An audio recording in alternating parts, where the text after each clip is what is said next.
What's up, everybody? Benji Bruce here. Today we're going to talk about finding your $1 million niche in the speaking industry. So that's what we're going to go over today in terms of finding your audience. A lot of speakers are just wondering like, hey, what do I speak about? What audience do I need to actually find and all that sort of stuff. So I just want to give you guys some really practical ways in terms of finding the right audience for you.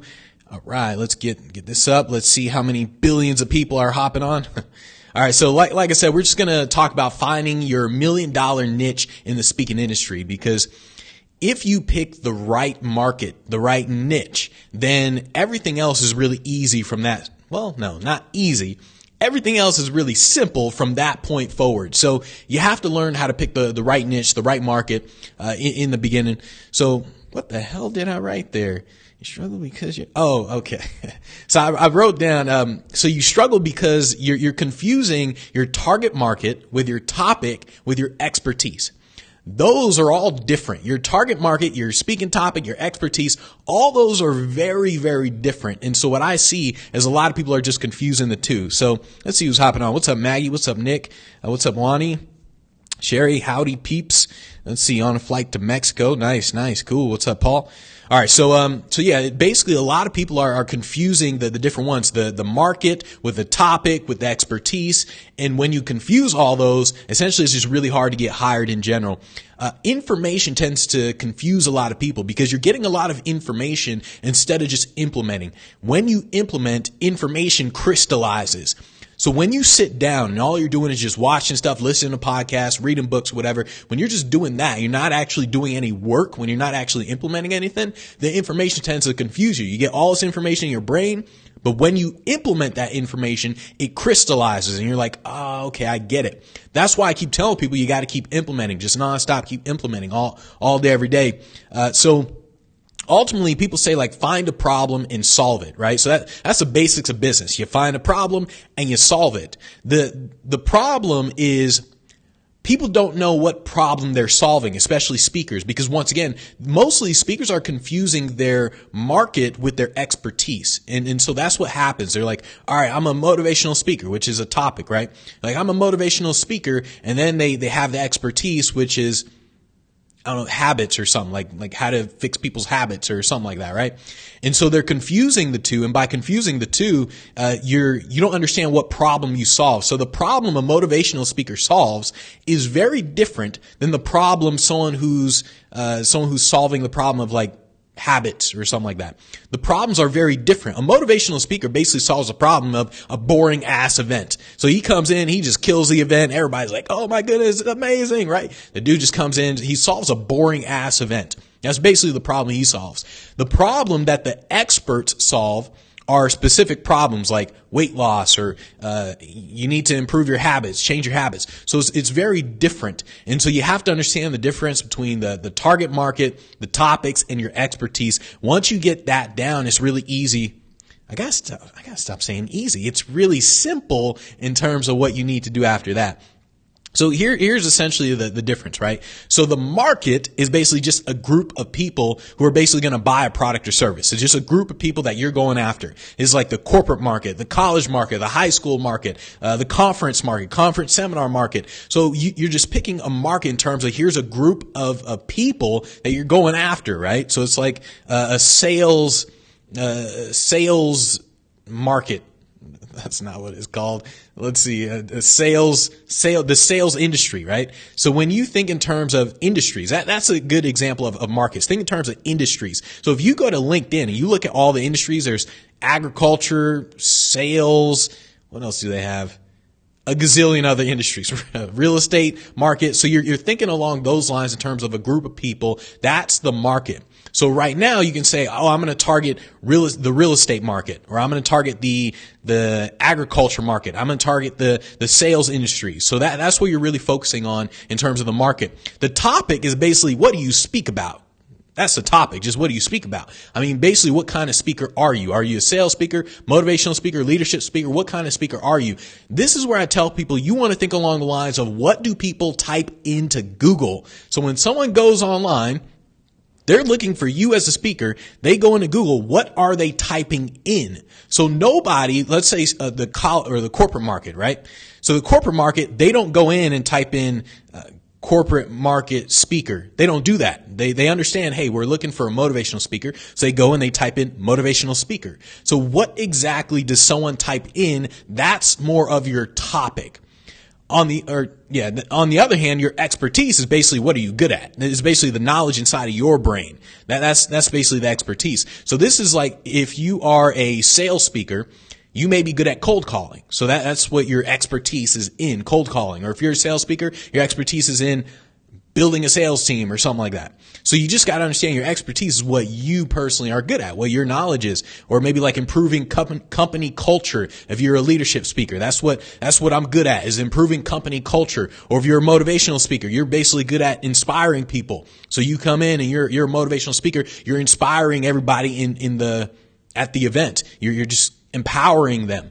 And a lot of people, for some reason, I don't know what it is with speakers. They think being a motivational speaker isn't enough, which is absolutely crazy to me. Like every single time I talk with companies, the number one thing they focus on is inspiring their people. That is the number one thing they talk about. Like they're basically saying, we're bringing you in to inspire everybody. They're not saying we're bringing you in to literally change our business in 60 minutes when we've been focusing on this business for freaking 50 years. So they're not saying, they don't expect you to change their business based on all this knowledge that you have. It's just a matter of you're coming in as a motivational speaker and you're basically inspiring the people. So you have to truly understand the difference between the market, the topic, and your expertise. The expertise is literally just what you know. It's your specific knowledge. Your topic is pretty much what you talk about. Your market is a group of people that you're going to be talking to. So once you understand those, then everything becomes more crystallized. It's just more clear in terms of the markets and just marketing in general. Whatever you decide, what I tell people is you want to find other speakers in that market. So if you say, all right, my market is going to be the corporate market, I'm going to be a motivational speaker in the corporate market, just go and find other speakers as your motivational speaker, right? A motivational speaker, you don't even need to do that, to be honest. Motivational speaking, leadership speaking, and sales speaking, if you just say you're those, you don't have to go find other speakers because those are the biggest markets in the speaking industry.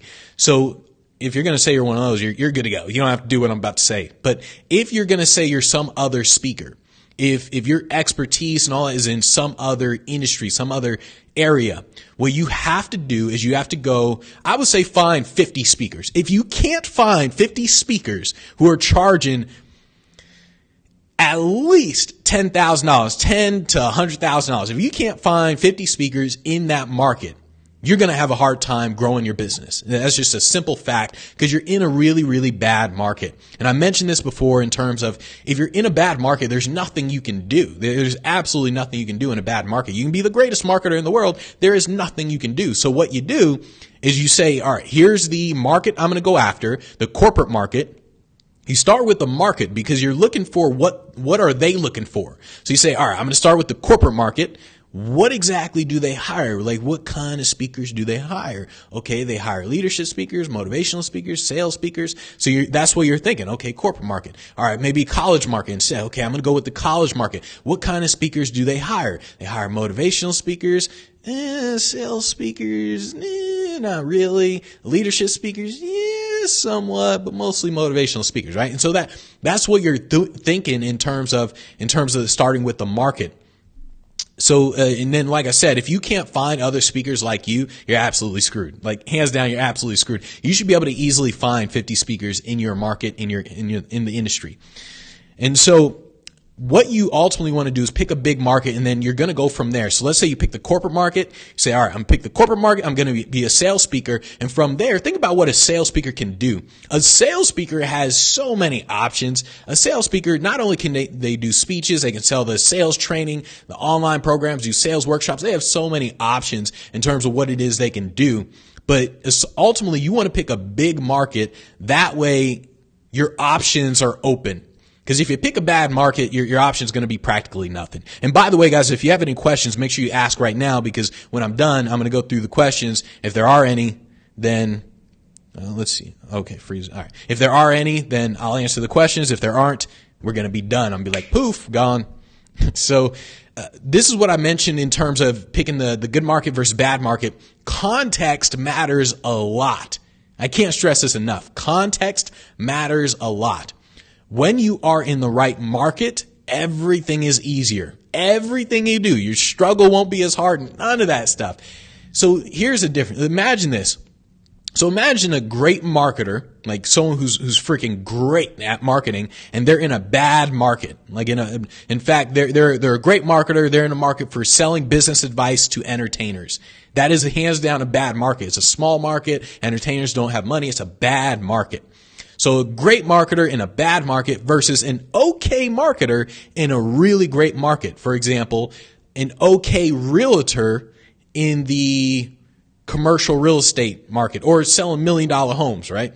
The commercial or the $1 million home realtor, they sell one house for $10 million and their commission is now $500,000, freaking $500,000. They can be an okay marketer, a decent marketer, but just the very fact that they're in the right market and they sell $1 million house, they now get a check for $500,000. And so that is the difference between a great marketer in a bad market versus an okay marketer in a great market.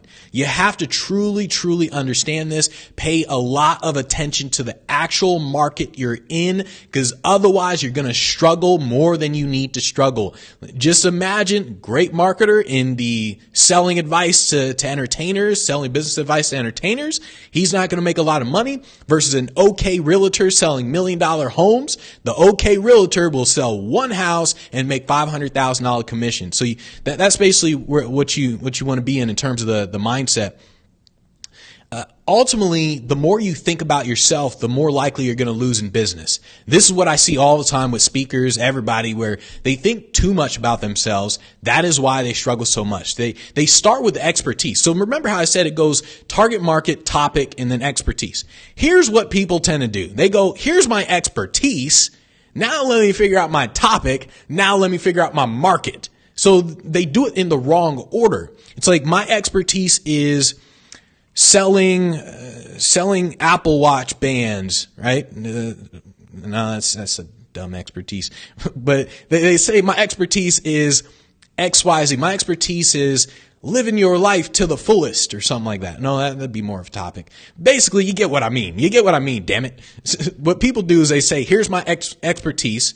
Okay, my expertise. Now let me figure out the topic. What do I want to speak about? Now let me go find people who are going to pay for it. That's absolutely the wrong way to do it. You simply say, here's the market, corporate market, college market, high schools, sales industries, real estate market. Here's the market.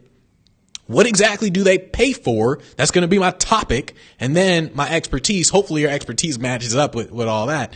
So that's ultimately what you're doing. And so let me tell you, here's the difference between businesses that focus on the people and businesses that focus on themselves. Businesses that focus on the customers, it's Amazon. Amazon is the perfect example of a business that focuses like damn near 100% on its customers. I mean, I've never seen such impressive customer service from any business ever other than Amazon. On the other hand, take Facebook as an example. Facebook, they literally do not care about advertisers. The people who literally make them money, they do not care about advertisers. A perfect example, when your Facebook ad account gets shut down, they don't do anything. They don't care about you. They literally send you, well, one, you can't contact anybody. So you're going to be spending a lot of time just trying to figure out, hey, who the hell do I contact about this, my ad account getting shut down? So one, you're going to spend a lot of time doing that. Two, when you do figure out who to contact, you're going to send an email, please help me, my ad account got shut down. They're going to simply say, oh, don't worry, I'm going to help you. Then they'll say, what was your ad account number? This is literally what's going to happen to you, guarantee. They're going to say, what was your ad account number? You're going to give the ad account number. I'm sorry, I looked into your ad account. There's nothing we can do about it. I'm sorry. Bam, click, and just done. They're literally over. That is, I'll tell you something. You guys have seen, you've heard horror stories about cable companies and like cable internet companies, how they have bad customer service. Try dealing with Facebook. Facebook makes cable companies and their customer service look like an angel. I'm telling you right now. So that's the difference between a business that focuses on its customers and a business that doesn't, which is why Facebook, they got lucky buying Instagram. If they didn't buy Instagram, they'd be done right already. So the only reason they're not done already is because they bought Instagram and everybody moved over to Instagram. But eventually, I've never actually rooted for the downfall of a business until Facebook. But yeah, I'm rooting for the downfall of Facebook, to be honest. I'll be honest. I'm rooting for the downfall. Their customer service is horrible. And so that is a difference between someone focusing on their customers, Amazon, and someone who doesn't give a damn about customers, Facebook. It's a huge, huge difference. And so what you have to do is you have to be Amazon. You have to strictly focus on the people that you're marketing to, the people in terms of the industry that you want to talk to. You have to, man, I don't know how to stress this any more. If you get this wrong, you will fail. It is hands down. There's no question about it. If you focus on you, you will fail. You have to focus so much on the other people that you're selling to, on the market that you're selling to, that you are almost out of the equation. And so I can't stress that enough, because otherwise what people do is they say, here's my expertise. Oh, let me go find a market to actually pay for the expertise. And then before they know it, they can't find it. They're struggling. They're doing all the cold emailing. Everything, literally everything is wrong. I mean, everything is just wrong. So I can't stress that enough. What you have to do is you have to essentially spend all your time thinking about what do people pay for. So think about what speakers are getting paid. So when you say, here's the market I'm going after, you have to look to see, is this $1 million market by looking to see how many speakers are in that market. If you see there are a lot of speakers in that market, it is $1 million market. If you say, here's a market I'm going to go after, and there's practically no speakers in that market, let's say the agriculture market, right? The agriculture market is a huge market, but they don't hire speakers. And so if you were to go into the agriculture market and you look to see what speakers do they hire, you're looking around, you're like, I don't really see any agriculture speakers, right? So you're looking for all that, but you don't really see any. And so you simply have to look in terms of the market and you say what speakers are getting paid. And on top of it, you have to provide proof. It cannot come from your own head. You can't say, oh yeah, there's a ton of agriculture speakers out there. You can't do that, because the way your brain works is based on confirmation bias. Your brain can literally tell you any story at once. Your brain can literally say, no, there's proof. There's a lot of proof, a lot of speakers in the agriculture market doing millions and billions of dollars. Your brain will figure out a way to do it. Like hands down, it will. It's pretty amazing, to be honest. So you have to provide proof. You have to literally be able to say, here are 50 speakers who are literally making $1 million in this market. You should be able to do that in any market that you're going to go into if you want it to be $1 million market. So what you ultimately want to do is go to speaker bureaus. Go to any speaker bureau website, just type in speaker bureaus, go to a speaker bureau website and look at the topics they have on the speaker bureau website. You'll see motivational, leadership, sales. Look at all those topics, and more importantly, look at the topics that they tend to promote the most. So they promote motivational topics, motivational, inspirational. Those are the hands down the number one topics they promote the most. Look at the speakers they promote the most that aren't celebrities. Celebrities don't count. Celebrities can talk about whatever the hell they want. So celebrities don't count. Unless you're a celebrity, like celebrities don't count. So when you go to the Speaker Bureau's website, they always promote the celebrities first. They're promoting, let's say, Mark Cuban from Shark Tank. Hey, we got Mark Cuban as a speaker, right? So that's what they're doing on the website. So you want to look for the speakers that aren't as well known as Mark Cuban. So look at what do those speakers talk about. Look at what they're in. And that's essentially what you're doing on a Speaker Bureau's website. You're just kind of doing research and literally just think, who do they promote? The other thing you need to do is go to websites like bizbash.com, meetings-conventions.com, or what is it? Conventions.net? No, that's not it. Damn it, you get the point. Look up meeting planner websites, BizBash, metingsconventions.com. Look up those and read those articles that these real meeting planners are posting. What speakers are they talking about? They post things like, we're having an event and here's the speakers that we recommend or something. So they do things like that in terms of here's speakers we recommend. You'll notice they tend to recommend speakers who are based around sales, leadership, and motivation. Those are the biggest markets in the industry. So if you're not sure what market to pick, Just freaking say, I'm a motivational speaker, and you essentially have every market open to you. If you're a motivational speaker, you can speak at any market. You can be a college market, you can be the corporate market, you can be the high school market, you can be the sales market, you can be in damn near any industry in terms of which market you want to be in if you don't know what to actually pick, right? And so that's ultimately what you want to do. That's actually what I did in the beginning. In the beginning, it was just from entertainer to, hey, I'm a keynote speaker. I was like, I'm a motivational speaker. And I didn't have a speech for a whole year. Literally, I didn't have a speech for a whole year. And then finally, like, I'm just doing a show as an entertainer. Even though I call myself a speaker, I was doing a show as an entertainer. Finally, after a whole year, someone said, what do you speak about? I just go, motivation. Just motivational speaker. And so that's literally what happened. And so that's basically what you're doing. In the beginning, you got to be a chameleon until you truly find your market.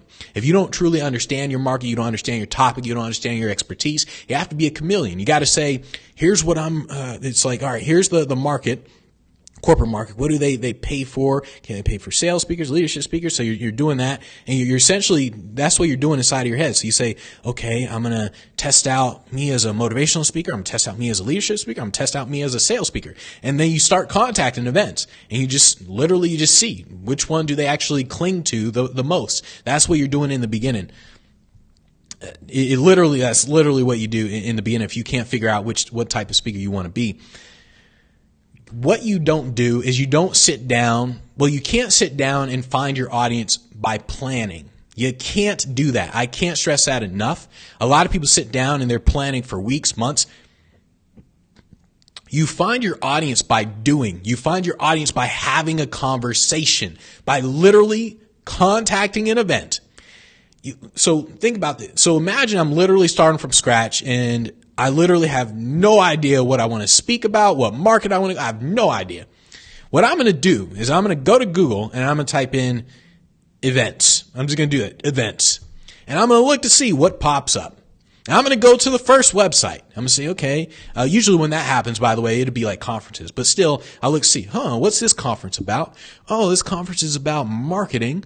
Yeah, I know about marketing. Okay, yeah, let me contact him. Hey, I'm a marketing guru. I'm the greatest marketer alive. I mean, you thought P.T. Barnum was great. I mean, you haven't seen me, Benji Bruce. And so that's what you do. And then all of a sudden you send that email out. You go to the next event. You say, okay, this market is about law of attraction. Okay. I read the law. I saw The Secret. I'm an expert. Okay. Contact them. So I'm a huge law of attraction expert. And that's literally what you're doing in the beginning. And you see, like, what are people responding to? Most of the times you can essentially create the presentation later on. So that's basically what you're doing in terms of in the beginning and finding that market. I can't stress this enough. This is hands down the most important thing you can do in your speaking career. Picking the right market is the most important thing you can do in your speaking career.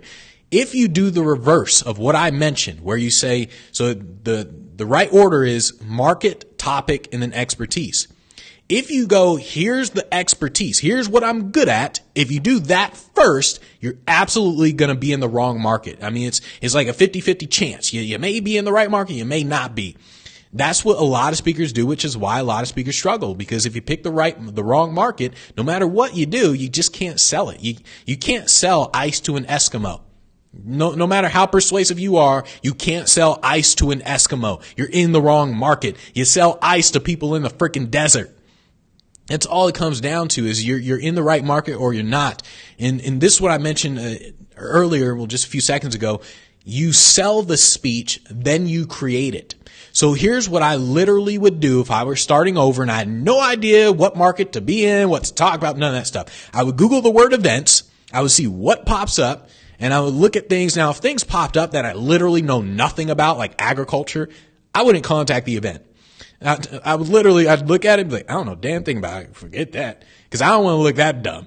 But I do know about motivation. I know about marketing. I do know about certain things. So I'm thinking, okay, what pops up? Oh, I see a marketing event. Let me contact them, right?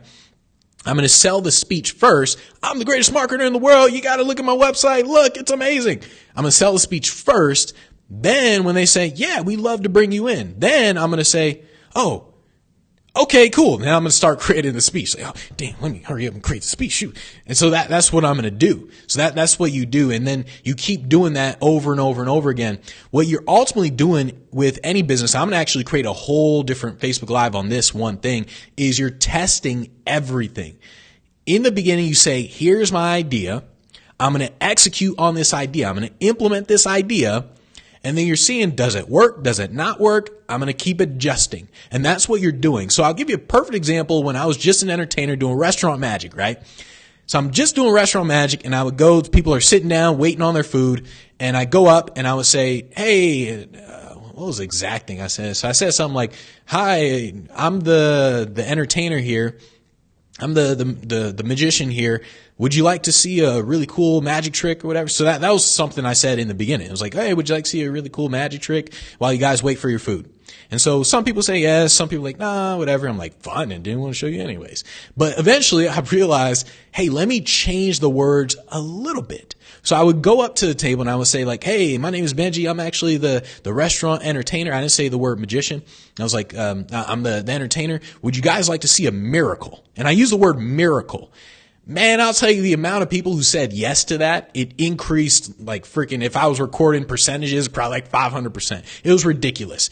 Because in the beginning, when I would say, would you guys like to see a trick? They're like, oh yeah, whatever. But when I would say miracle, they're like, miracle, huh? Yeah, I'd love to see a miracle. That's literally how they responded. Like literally. It's like, would you guys like to see a miracle? Like, oh, miracle, huh? Yeah, show me a miracle. And then I go on and do my thing. And so what you're doing is you're adjusting as you go. You say, here's what I talk about. Here's the expertise. Here's the market. You realize you're trying to sell it. It's not working. You realize, hey, this thing isn't really working. Let me adjust. And that's what you're doing the entire time. I guarantee wherever you start now will not be where you're going to be in 5 years from now. It absolutely won't. So what you have to do is you have to execute on it. You say, here's the market I'm going to be in. Here's the topic. Here's the expertise. You execute on it. You see how people respond to it. And then you go from there. So if you say, I've got an idea on being a motivational speaker and then a sales speaker. So now you just contact a ton of events in terms of the motivational speaker. You contact college market, corporate market, high schools. You contact all the people in that market. Sales speaker, you contact mostly the company's sales organizations. So you're contacting sales organizations, real estate organizations, because they're sales organizations. You contact them, you're contacting insurance companies, you're contacting people who really focus on the sales side of their business. So you're contacting them. And you're seeing which one actually responds to you the most. So it's like, okay, the college market tends to respond to my emails the most. They're the ones who actually say yes to hiring me. Okay, so let me actually go more with them. And that's what you're doing. And then let's say you're contacting sales events, just sales organizations, but they're not really responding to you all that much. So you say, all right, forget them. I'm just going to be a motivational speaker at this point. That's what you do. That's the entire process of finding your $1 million niche in the speaking industry. I can't stress this enough. The market, the niche, the industry that you're in is way more important than you being a great marketer. It is way more important than anything you could possibly do. If you are in the wrong market, there's nothing you can do to make a lot of money. Nothing. You will struggle. It will be harder than you expected. Everything. Just take, for example, the realtor selling $1 million homes. And actually, let's just take two realtors. There's a realtor, a great marketer who's freaking amazing selling houses, but this person is selling regular houses, $200,000, $300,000, and another realtor who's an okay marketer and they're selling homes for $10 million and up. Which one is going to make more money? Despite this realtor being a great marketer, he's going to lose compared to this realtor who's selling multi-million-dollar homes. It doesn't matter how great of a marketer you are if you're in a bad market. So that's essentially what you really want to focus on. So let's see if there are any questions. Cool. So grateful for this. You said, I was thinking about inspiring people isn't enough for corporate. Inspiring people is the only thing corporate wants. I can't stress that enough. Here's the thing. When people tell me you can't just be a motivational speaker, I say, you're obviously not a speaker. Like, you obviously don't do this for a living, because anyone who is a motivational speaker gets that they can just be a motivational speaker and they make way more money than every other speaker they know. Like literally every other speaker they know. When someone tells me, like, I remember I go into these Facebook groups and I'm looking at these Facebook groups with speakers and they're saying, you can't just be a motivational speaker. It's not enough nowadays. Things have changed. Times have changed. I'm thinking this person hasn't gotten on a damn stage in their life. That's literally the number one thing the corporate market wants, literally. And so anyway, I just want to pimp slap people who say stuff like that. I'm like, you obviously aren't actually doing what you say you're doing. You're faking it. You're faking way too much, talking about people don't want motivational speakers. Don't want motivational speakers. My ass. So let's see. So you said, so funny how some speakers think it's great that they're the only ones in their category. Yeah, exactly. If you're the only one in your category, you'll starve. That is a fact. So here's what people get wrong. So remember that book, Blue Ocean Strategy? Some of you guys have read that book, Blue Ocean Strategy. What he basically talks about is a red ocean, a bloody ocean. There's too many competitors. Everybody's selling the same stuff and all that. Then you create your own blue ocean. Your own blue ocean is basically like your own market in a way. It's like something that's just for you. That doesn't work in the speaking industry. In the speaking industry, you want to think of your blue ocean as your style. It is not a separate market. Like, you're not in a different market, because if you're in a different market, then you're going to be in a market where nobody actually pays you anything. It's more along the lines of your own style. Eric Thomas is a motivational speaker. Tony Robbins is a motivational speaker. Gary Vaynerchuk, motivational speaker. Every single one of them are motivational speakers, but every single one of them has a different style. And so Tony Robbins created his blue ocean because his style was very different than everybody else. So it wasn't that he was in a completely different market than everybody else. He was still doing presentations for all the companies, everything. He was in the corporate market, but his blue ocean was his style. So that's what you want to think about when you're thinking, how am I different and stuff like that. That's what you really want to think about. So let's see. Wani said, question, what is the alternative to Yesware that is compatible with Apple or Mac? Apparently I can't use it because it's not compatible with my Mac. Well, Yesware is used with Gmail. It has nothing to do whether you use Mac or Microsoft. Ultimately, I would Google that. I don't really look at all the other stuff in terms of there's Yesware and other stuff. I would just Google Yesware alternative. There's plenty of ones that's an alternative, but they all literally work the same way. All of them, like 90% of them, connect to Gmail, so they don't actually connect to Apple. What is the Apple thing called? So I guess Apple Mail. So I guess Yesware doesn't connect to something like Apple Mail or something like that. I don't know what's used for Microsoft Outlook, I think. So they don't really connect to those. I think there is one. What is the one? There's one that friend Barry uses. I think that may connect to Outlook, but basically I would just Google Yesware alternative. That's what I would do. So let's see. Wendy said there are a couple of experts who advise calling yourself anything but a motivational speaker. Guarantee you they're not making money in the corporate market. Let's see. Saying is generic, market saturation, etc. Stating to title yourself something more unique, such as high content speaker. Who the Google's high content speaker? Like I said, nobody Googles that crap. No, I guarantee you, every single person reading this, they were like, I'd never heard of that before. High content speaker. Nobody Googles that. So, all right, let me finish the rest of this. So let's see. Did you high content speaker? But as you said, how are those looking for you going to find you? Exactly. Do you think the title we give ourselves makes that big of a difference to someone hiring speakers?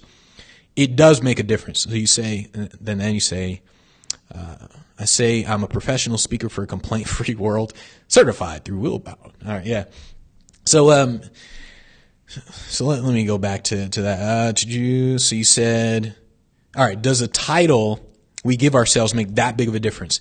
Yes, it does. Think about it like this.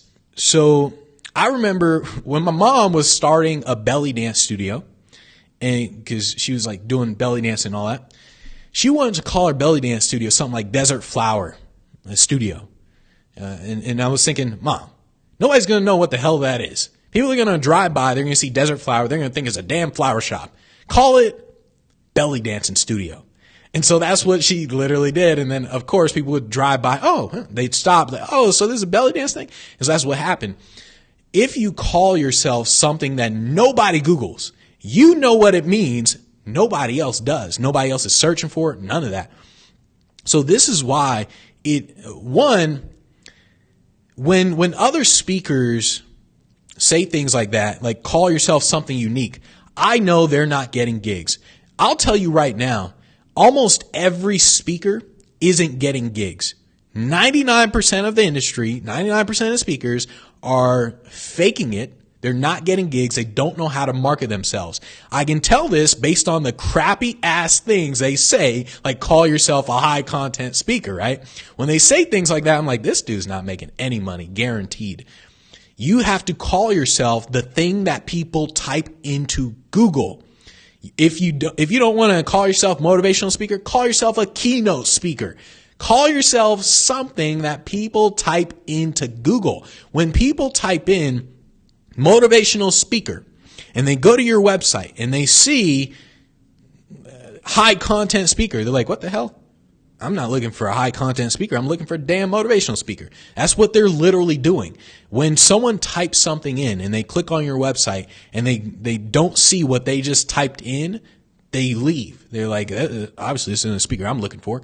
So that's what happens. Imagine someone typing in motivational speaker and then they see sales speaker. They're going to instantly leave because they're not looking for a sales speaker. You have to simply think, what are people looking for? That's what I'm going to describe myself as.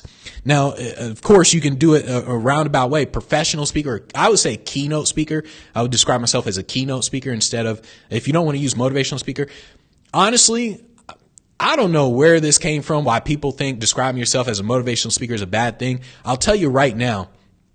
If you describe yourself as anything but a motivational speaker, you probably will have a hard time getting paid gigs.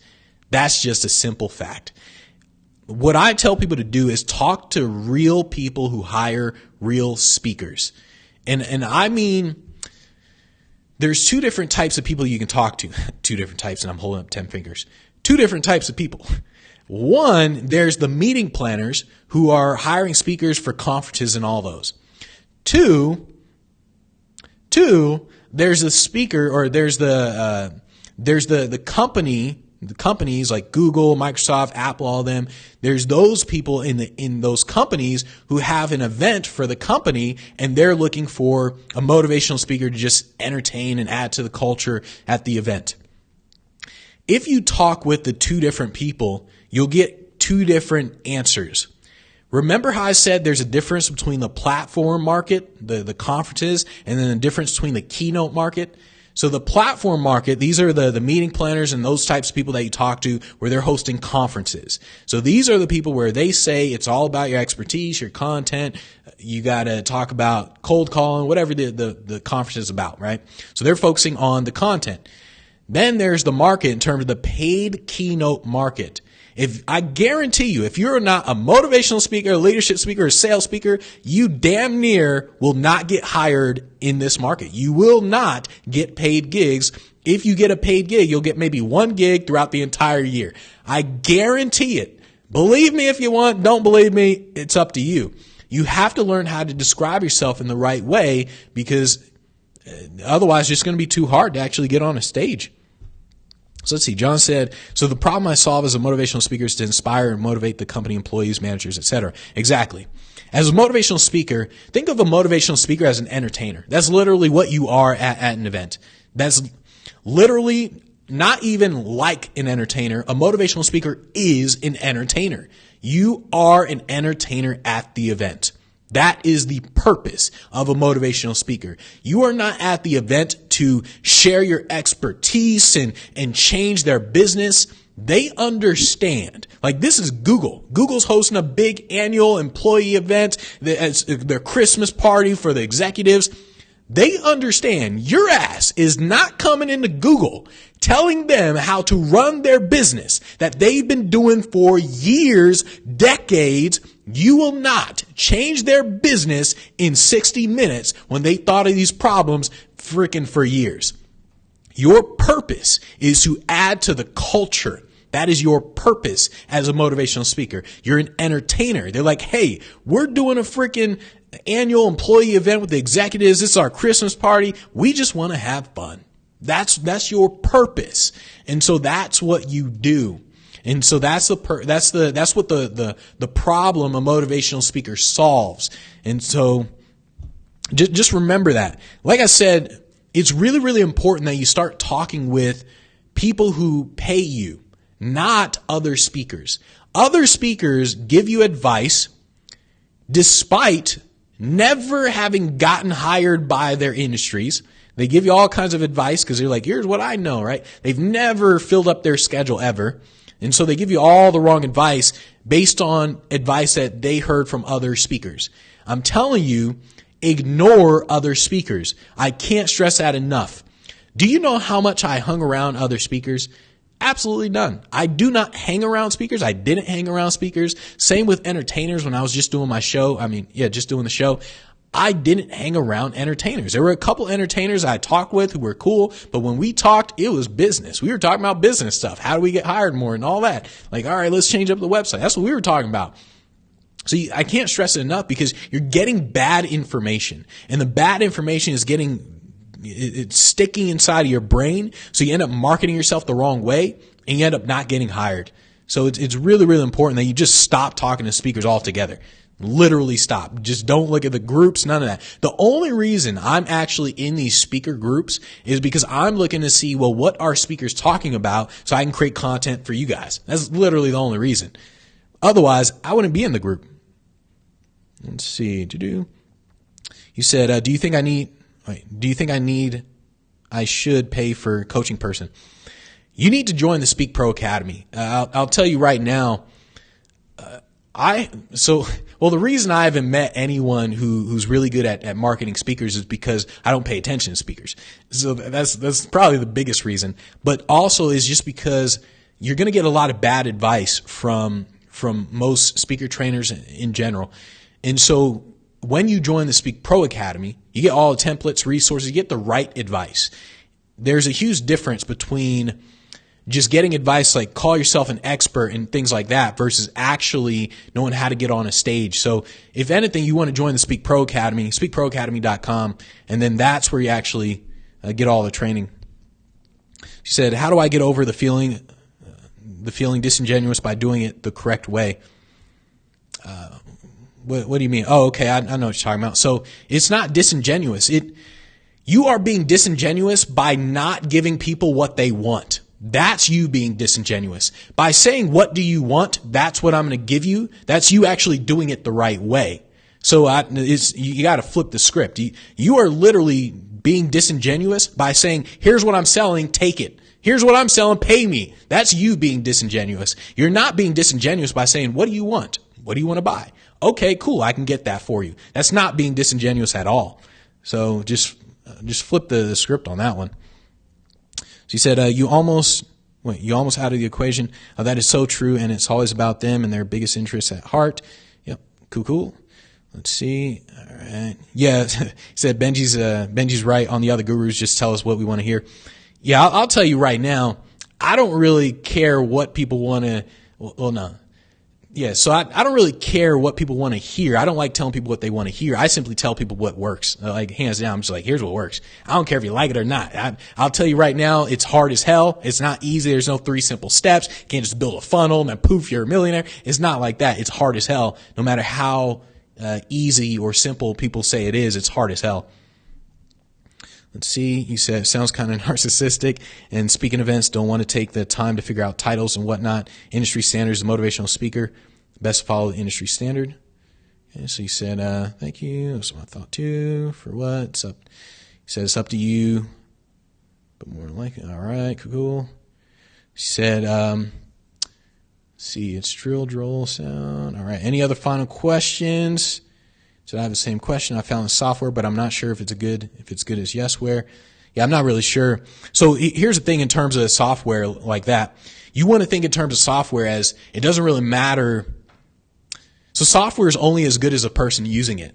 This is why someone can use Yesware, they can get a lot of business. Someone can use, mailbutler.io. Someone can use that and they won't get any business. And then it can flip-flop as well. Someone can use the mailbutler.io and they can get a ton of business. Someone can use Yesware and get 0 business. It's not about the software. It's about you.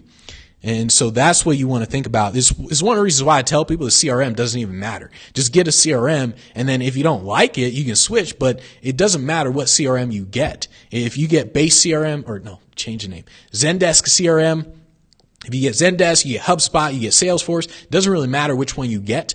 If you don't know how to use it, then it's not going to work. So that's why even with some like Yesware and the mailbutler.io, it's just a matter of, do you know how to work it? So that's all you really want to focus on.